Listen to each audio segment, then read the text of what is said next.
आञ्जनेयमङ्गलश्लोकाः वैशाखे मासि कृष्णायां दशम्यां मन्दवासरे पूर्वाभाद्रप्रभूताय मङ्गलं श्री हनुमते करुणारसपूर्णाय फलापूपप्रियाय च नानामणिक्यहाराय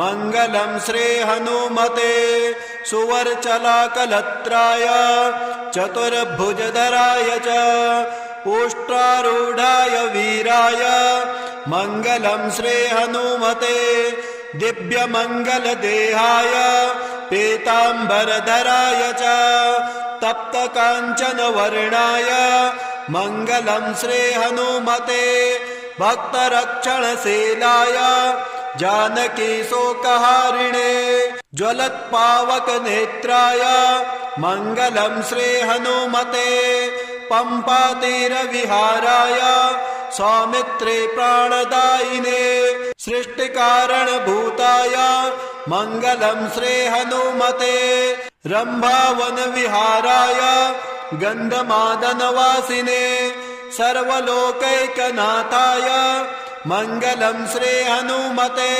पञ्चाननाय भीमाय कालनेमिहराय च कौण्डिन्यगोत्रजाताय मङ्गलं श्री हनुमते इति स्तुत्वा हनुमन्तं नीलमेघो गतव्यथः प्रदक्षिणनमस्कारान् पञ्चवारं चकार सः मारुते कवचम् ॐ नमो भगवते विचित्रवीर हनुमते प्रलयकालानलप्रभा प्रज्वलनाय प्रतापवज्रदेहाय आञ्जनागर्भसम्भूताय प्रकटविक्रमवीरदैत्यदानवयक्षरक्षोगण ग्रहबन्धनाय भूतग्रहबन्धनाय प्रेतग्रहबन्धनाय पिशाचानग्रहबन्धनाय साकिनी डाकिनी ग्रहबन्धनाय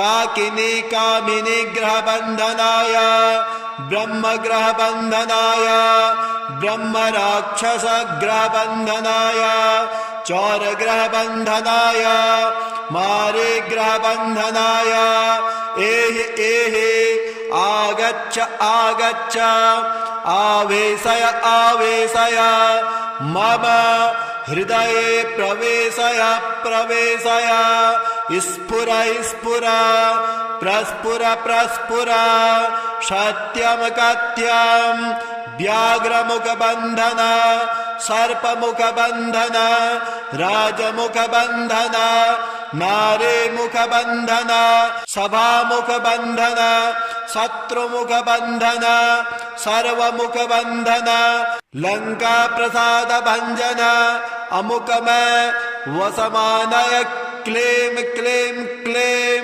ह्रीं श्रीं श्रीं राजानं वशमानय श्रीं ह्रीं क्लीं स्त्रिय आकर्षय आकर्षय शत्रुन मर्दय मर्दय मारय मारय चूर्णय चूर्णय खे खे श्रीरामचन्द्राज्ञया मम कार्यसिद्ध्यर्थं कुरु कुरु ॐ ह्रां ह्रीं ह्रूं हः हौं हः फट् स्वाहा विचित्रवीर हनुमन् मम सर्वशत्रुन् भस्मीं कुरु कुरु हन हन हुं फट् स्वाहा।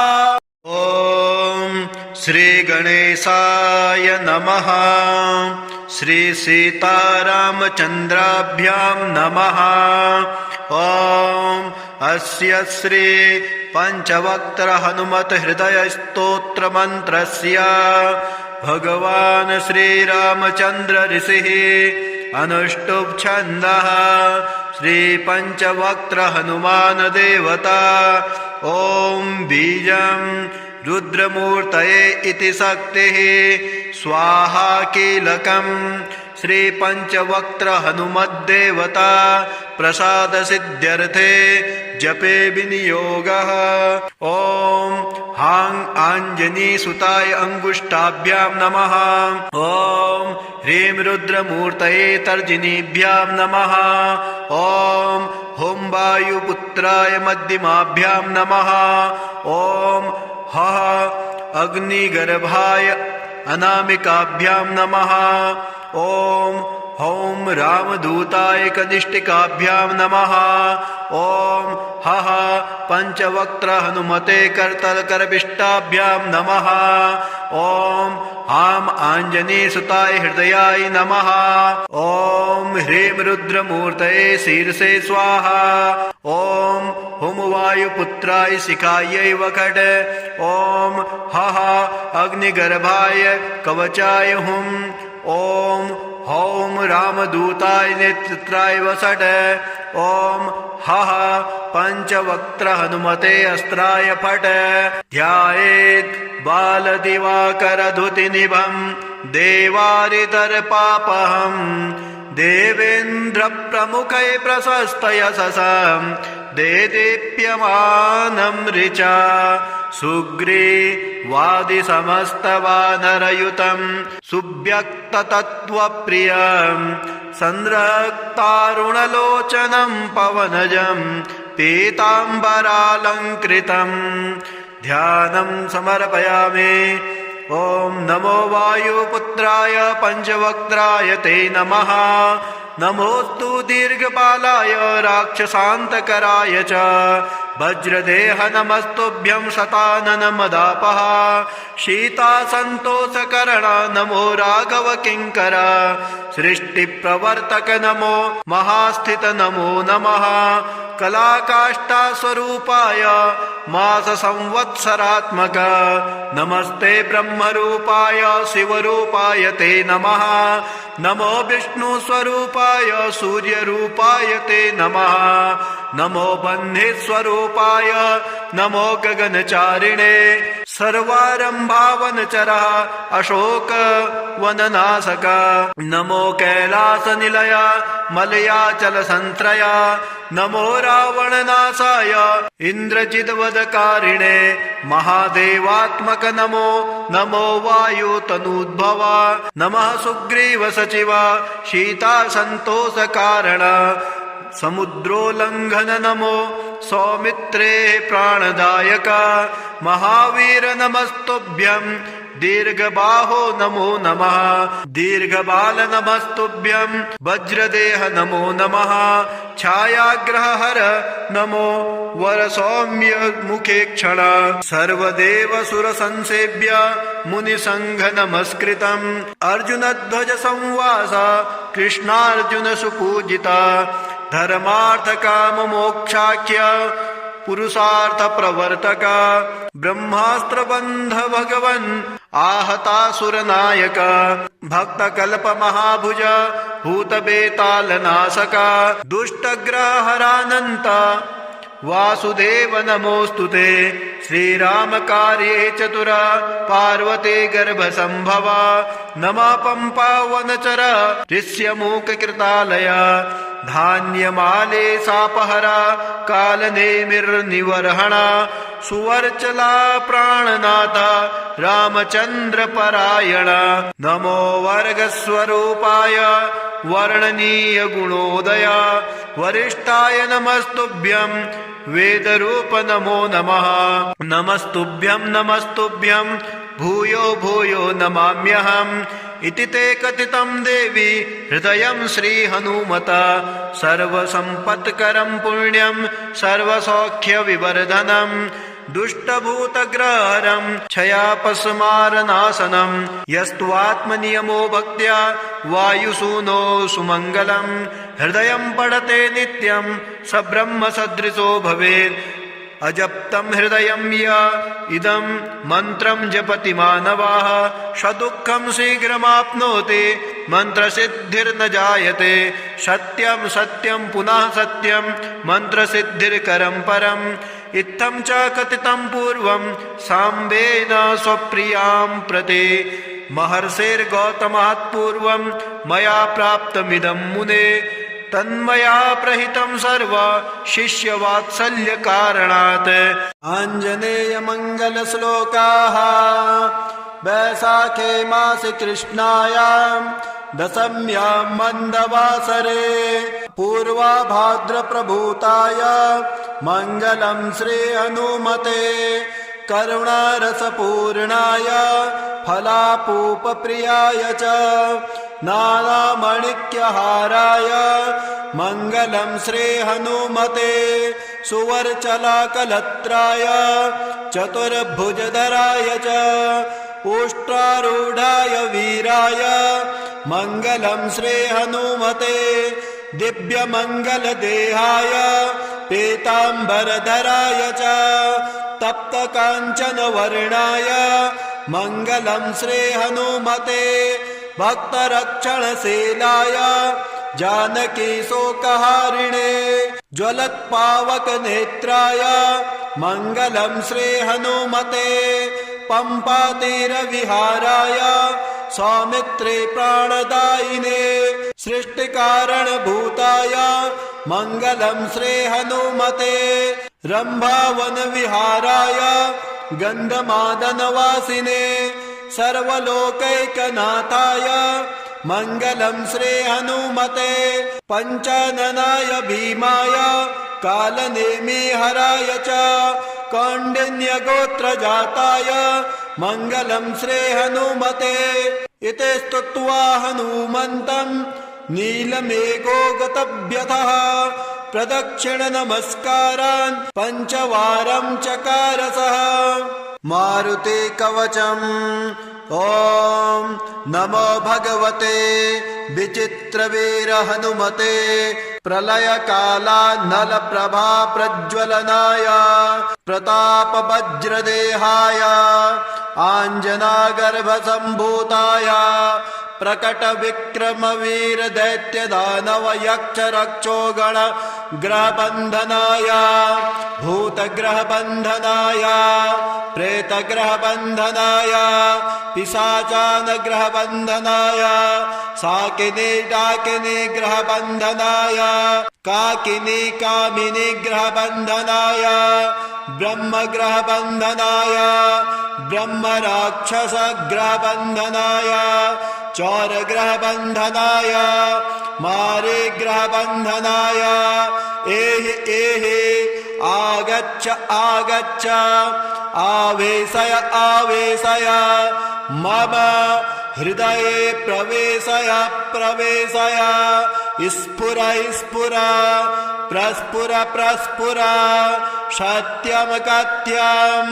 व्याघ्रमुखबन्धन सर्पमुखबन्धन राजमुखबन्धन नारीमुखबन्धन सभामुखबन्धन शत्रुमुखबन्धन सर्वमुखबन्धन लङ्काप्रसादभञ्जन अमुकमय वसमानय क्लीं क्लीं क्लीं ह्रीं श्रीं श्रीं राजानं वशमानय श्रीं ह्रीं क्लीं स्त्रिय आकर्षय आकर्षय शत्रुन मर्दय मर्दय मारय मारय चूर्णय चूर्णय खे खे श्रीरामचन्द्राज्ञया मम कार्यसिद्ध्यर्थं कुरु कुरु ॐ ह्रां ह्रीं ह्रूं हः हौं हः फट् स्वाहा विचित्रवीर हनुमन् मम सर्वशत्रुन् भस्मीं कुरु कुरु हन हन हुं फट् स्वाहा। ॐ श्री गणेशाय नमः। श्री सीतारामचन्द्राभ्यां नमः। ॐ अस्य श्री पञ्चवक्त्र हनुमत हृदय स्तोत्र मंत्रस्य भगवान् श्रीरामचन्द्र ऋषिः अनुष्टुप् छन्दः श्री पञ्चवक्त्र हनुमान देवता। ॐ बीजं रुद्रमूर्तये इति शक्तिः स्वाहा कीलकं श्री पंचवक्त्र हनुमद्देवता प्रसाद सिद्ध्यर्थे जपे विनियोगः। ओम हां आंजनी सुताय अंगुष्ठाभ्यां नमः। ओम ह्रीं रुद्रमूर्तये तर्जनीभ्यां नमः। ओम हुं वायुपुत्राय मध्यमाभ्यां नमः। ओम हः अग्निगर्भाय अनामिकाभ्यां नमः। ओम हौं रामदूताय कनिष्ठिकाभ्यां नमः। ओम हः पंचवक्त्र हनुमते करतलकरपिष्टाभ्यां नमः। ओम हां आंजनेयसुताय हृदयाय नमः। ओम ह्रीं रुद्रमूर्तये शीर्षे स्वाहा। ओम हुं वायुपुत्राय शिखायै वखट। ओम हः अग्निगर्भाय कवचाय हुं। ओम हौं रामदूताय नेत्राय वसट। ओम हः पंचवक्त्र हनुमते अस्त्राय फट। ध्यायेत् बालदिवाकरधुतिनिभं देवारितर्पापहं। देवेन्द्रप्रमुखै प्रशस्तयशसं देदीप्यमानं ऋचा। सुग्रीवादिसमस्तवानरयुतं सुव्यक्ततत्त्वप्रियं संरक्तारुणलोचनं पवनजं पीताम्बरालङ्कृतम्। ध्यानं समर्पयामि। ओम नमो वायुपुत्राय पंचवक्त्राय ते नमः। नमोस्तु दीर्घपालाय राक्षसान्तकराय च। वज्रदेह नमस्तुभ्यं शतानन मदापः। शीतासन्तोषकरण नमो राघव किङ्कर। सृष्टिप्रवर्तक नमो महास्थित नमो नमः। कलाकाष्ठास्वरूपाय मास संवत्सरात्मक नमस्ते ब्रह्मरूपाय शिवरूपाय ते नमः। नमो विष्णुस्वरूपाय सूर्यरूपाय ते नमः। नमो बन्धीस्वरूपाय नमो गगनचारिणे। सर्वारम्भावनचरः अशोकवननाशक नमो कैलासनिलय मलयाचलसन्त्रय। नमो रावणनाशाय इन्द्रजिद्वदकारिणे महादेवात्मक नमो। नमो वायुतनूद्भव नमः सुग्रीव सचिव शीतासन्तोषकारण। समुद्रोल्लङ्घन नमो सौमित्रे प्राणदायक। महावीर नमस्तुभ्यं दीर्घबाहो नमो नमः। दीर्घबाल नमस्तुभ्यं वज्रदेह नमो नमः। छायाग्रहहर नमो वरसौम्य मुखे क्षण। सर्वदेव सुरसंसेव्य मुनिसंघ नमस्कृतम्। अर्जुनध्वज संवास कृष्णार्जुन सुपूजिता। धर्मार्थ काम मोक्षाख्य पुरुषार्थ प्रवर्तक।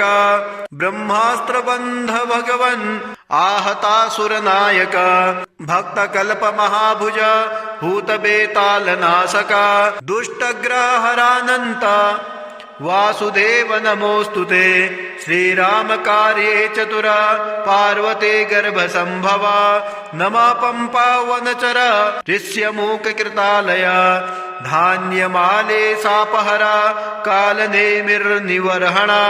सुवर्चला प्राणनाथ रामचन्द्र परायण। नमो वर्गस्वरूपाय वर्णनीय गुणोदय। वरिष्ठाय नमस्तुभ्यं वेदरूप नमो नमः। नमस्तुभ्यं नमस्तुभ्यं भूयो भूयो नमाम्यहम्। इति ते कथितं देवी हृदयं श्रीहनुमत। सर्वसम्पत्करं पुण्यं सर्वसौख्यविवर्धनं। दुष्टभूतग्रहरं क्षयापस्मारनाशनं। यस्त्वात्मनियमो भक्त्या वायुसूनो सुमङ्गलं। हृदयं पठते नित्यं स ब्रह्मसदृशो भवेत्। अजप्तं हृदयं य इदं मन्त्रं जपति मानवाः। सदुःखं शीघ्रमाप्नोति मन्त्रसिद्धिर्न जायते। सत्यं सत्यं पुनः सत्यं मन्त्रसिद्धिर्करं परम्। इत्थं च कथितं पूर्वं साम्बेन स्वप्रियां प्रति। महर्षिर्गौतमात् पूर्वं मया प्राप्तमिदं मुने तन्मया प्रहितं सर्व शिष्यवात्सल्यकारणात्। आञ्जनेयमङ्गलश्लोकाः वैशाखे मासे कृष्णायां दशम्यां मन्दवासरे पूर्वाभाद्रप्रभूताय मङ्गलं श्री हनुमते करुणारसपूर्णाय फलापूपप्रियाय च नानामणिक्यहाराय मङ्गलं श्री हनुमते सुवर्चलाकलत्राय चतुर्भुजधराय च उष्ट्रारूढाय वीराय मङ्गलं श्री हनुमते दिव्यमङ्गलदेहाय पीताम्बरधराय च तप्तकाञ्चनवर्णाय मङ्गलं श्री हनुमते भक्तरक्षणशीलाय जानकीशोकहारिणे ज्वलत्पावकनेत्राय मङ्गलं श्री हनुमते पम्पातीरविहाराय सौमित्रे प्राणदायिने सृष्टिकारणभूताय मङ्गलं श्री हनुमते रम्भावनविहाराय गन्धमादनवासिने सर्वलोकैकनाथाय मङ्गलं श्री हनुमते पञ्चाननाय भीमाय कालनेमिहराय च कौण्डिन्यगोत्रजाताय मङ्गलं श्री हनुमते इति स्तुत्वा हनुमन्तं नीलमेघो गतव्यथः प्रदक्षिणनमस्कारान् पञ्चवारं चकार सः मारुते कवचम् ॐ नमो भगवते विचित्रवीर हनुमते प्रलयकालानलप्रभा प्रज्वलनाय प्रतापवज्रदेहाय आञ्जनागर्भसम्भूताय प्रकटविक्रमवीरदैत्यदानवयक्षरक्षोगण ग्रहबन्धनाय भूतग्रहबन्धनाय प्रेतग्रहबन्धनाय पिशाचानग्रहबन्धनाय साकिनी डाकिनी ग्रहबन्धनाय काकिनी कामिनी ग्रहबन्धनाय ब्रह्मग्रहबन्धनाय ब्रह्मराक्षसग्रहबन्धनाय चौरग्रहबन्धनाय मारीग्रहबन्धनाय एहि एहि आगच्छ आगच्छ आवेशय आवेशय मम हृदये प्रवेशय प्रवेशय स्फुर स्फुर प्रस्फुर प्रस्फुर सत्यं कथ्यं व्याघ्रमुखबन्धन सर्पमुखबन्धन राजमुखबन्धन नारीमुखबन्धन सभामुखबन्धन शत्रुमुखबन्धन सर्वमुखबन्धन लङ्काप्रसादभञ्जन अमुकमय वसमानय क्लीं क्लीं क्लीं ह्रीं श्रीं श्रीं राजानं वशमानय श्रीं ह्रीं क्लीं स्त्रिय आकर्षय आकर्षय शत्रुन मर्दय मर्दय मारय मारय चूर्णय चूर्णय खे खे श्रीरामचन्द्राज्ञया मम कार्यसिद्ध्यर्थं कुरु कुरु ॐ ह्रां ह्रीं ह्रूं हः हौं हः फट् स्वाहा विचित्रवीर हनुमन् मम सर्वशत्रुन् भस्मीं कुरु कुरु हन हन हुं फट् स्वाहा। ॐ श्री गणेशाय नमः। श्री सीतारामचन्द्राभ्यां नमः। ॐ अस्य श्री पञ्चवक्त्र हनुमत हृदय स्तोत्र मंत्रस्य भगवान् श्रीरामचन्द्र ऋषिः अनुष्टुप् छन्दः श्री पञ्चवक्त्र हनुमान देवता। ॐ बीजं रुद्रमूर्तये इति शक्तिः स्वाहा कीलकं श्री पंचवक्त्र हनुमद्देवता प्रसाद सिद्ध्यर्थे जपे विनियोगः। ओम हां आंजनी सुताय अंगुष्ठाभ्यां नमः। ओम ह्रीं रुद्रमूर्तये तर्जनीभ्यां नमः। ओम हुं वायुपुत्राय मध्यमाभ्यां नमः। ओम हः अग्निगर्भाय अनामिकाभ्यां नमः। ओम हौं रामदूताय कनिष्ठिकाभ्यां नमः। ओम हः पंचवक्त्र हनुमते करतलकरपिष्टाभ्यां नमः। ओम हां आंजनेयसुताय हृदयाय नमः। ओम ह्रीं रुद्रमूर्तये शीर्षे स्वाहा। ओम हुं वायुपुत्राय शिखायै वखट। ओम हः अग्निगर्भाय कवचाय हुं। ओम हौं रामदूताय नेत्राय वसट। ओम हः पंचवक्त्र हनुमते अस्त्राय फट। ध्यायेत् बालदिवाकरधुतिनिभं देवारितर्पापहं। देवेन्द्रप्रमुखै प्रशस्तयशसं देदीप्यमानं ऋचा। सुग्रीवादिसमस्तवानरयुतं सुव्यक्ततत्त्वप्रियं संरक्तारुणलोचनं पवनजं पीताम्बरालङ्कृतं। ध्यानं समर्पयामि। ओम नमो वायुपुत्राय पंचवक्त्राय ते नमः। नमोस्तु दीर्घपालाय राक्षसान्तकराय च। वज्रदेह नमस्तुभ्यं शताननमदापः। शीतासन्तोषकरण नमो राघव किङ्कर। सृष्टिप्रवर्तक नमो महास्थित नमो नमः। कलाकाष्ठास्वरूपाय माससंवत्सरात्मक नमस्ते ब्रह्मरूपाय शिवरूपाय ते नमः। नमो विष्णुस्वरूपाय सूर्यरूपाय ते नमः। नमो बह्निस्वरूपाय नमो गगनचारिणे। सर्वारम्भावनचरः अशोकवननाशक नमो कैलासनिलय मलयाचलसन्त्रय।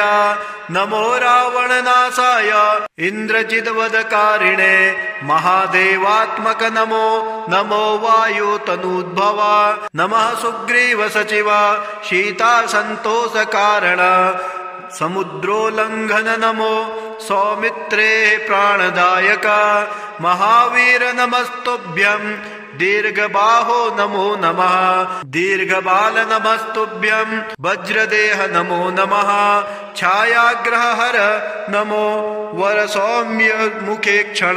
सर्वदेव सुरसंसेव्य मुनिसंघ नमस्कृतम्। अर्जुनध्वज संवास कृष्णार्जुन सुपूजिता। धर्मार्थ काम मोक्षाख्य पुरुषार्थ प्रवर्तक।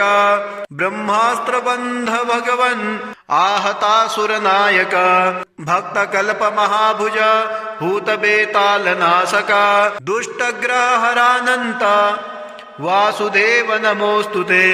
श्रीरामकार्ये चतुर पार्वती गर्भसम्भव। नमः पम्पावनचर ऋष्यमूककृतालय। धान्यमाले सापहरा कालनेमिर्निवर्हण।